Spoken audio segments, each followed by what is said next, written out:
Oké mensen, kijk nou hoe interessant is hierdie masjien. Daar bo begin die water. Daar sien jy die water kom en dan gaan die water nou op die wiel. Daar sy. En wat gebeur dan? Hier kom die water en dan val dit, dit skep dit op. Aan die kant gaan dit op, lyk my. Maar waar gaan die water heen? Nee, dit val onderin. En hier is nog 'n storie met water wat van daai ding af spuit. Hierin, dan vloei dit af in die tank. Daardeur vloei dit af in die tank.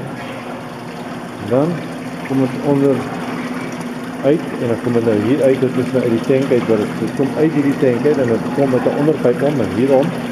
En daar vloei dit agterom. Daar vloei die water na hierdie tank toe en dis nou 'n tank van geluk, en daar is dit munte in die tank. Baie interessante stelsel. En hoe hierdie water alles saamgestel is. Kom ons kyk 'n bietjie in hierdie kamer rond. Kyk hoe pragtig is dit hier so. Lieflik. En as mooi kunswerke daar teen die muur. Ek hou nogal van daai stuk daar, so pragtig. Kom ons staan 'n bietjie nader.